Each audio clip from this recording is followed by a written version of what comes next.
है अब इमरती जी का रस खत्म हो गया, जो अंदर चाशनी होती है, अब उनके लिए मैं कुछ बात नहीं करूँगा। है अब इमरती जी का रस खत्म हो गया, जो अंदर चाशनी होती है, अब उनके लिए मैं कुछ बात नहीं करूँगा। इमरती जी लगातार कांग्रेस की पार्टी की सहयोग कर रही हैं, बड़ा मदद की बातें कर रही हैं, उनके ऑडियो कई वायरल हो रहे हैं। बीजेपी में देखो ऐसा है, अब इमरती जी का रस खत्म हो गया, जो अंदर चाशनी होती है, अब उनके लिए मैं कुछ बात नहीं करूँगा। है ना कुछ पहले ऐसा है कि आज मुरैना में आदरणीय प्रियंका जी का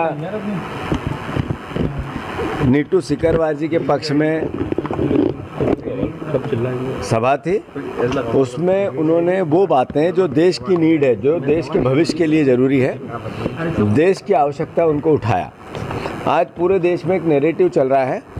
नैरेटिव है कि मोदी जी के 10 साल बाद संविधान बचेगा कि नहीं बचेगा, लोकतंत्र बचेगा कि नहीं, आरक्षण बचेगा कि नहीं बचेगा, वोट देने का अधिकार बचेगा कि नहीं, ये फ्रीडम मीडिया का जो लोकतंत्र को मजबूत करता है, उसकी जो इंडिपेंडेंसी है वो बचेगी कि नहीं। मैं मानता हूँ आम नागरिक इसकी चिंता करने लगा है और एहसास करता है नरेंद्र मोदी के 10 साल को, जिसमें कोविड में इतना जन समर्थन किसी सरकार को कभी नहीं मिल सकता। इधर लोग मर रहे थे, पिता मर रहा था, बेटा ताली बजा रहा था, थाली बजा रहा था, मोदी जी जो कह रहा था वो कर रहा था। उसके बाद भी कोवैक्सीन का जो पूरा प्रकरण आया, वो ये कहता है कि उस कोवैक्सीन के मालिक से जिससे 50 करोड़ मोदी जी ने बीजेपी में डलवाए है, उसके कारण आगे भी लोग मर रहे हैं, चलते चलते मर रहे हैं।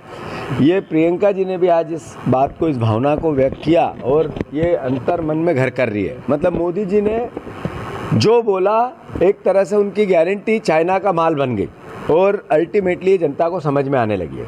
हमें ग्वालियर चंबल की तीनों सीटें जो यहाँ की है, वो चाहे भिंड की हो, चाहे हमारे ग्वालियर की हो प्रवीण पाठक जी की, चाहे हमारी मुरैना की हो, तीनों हम 100% जीतेंगे।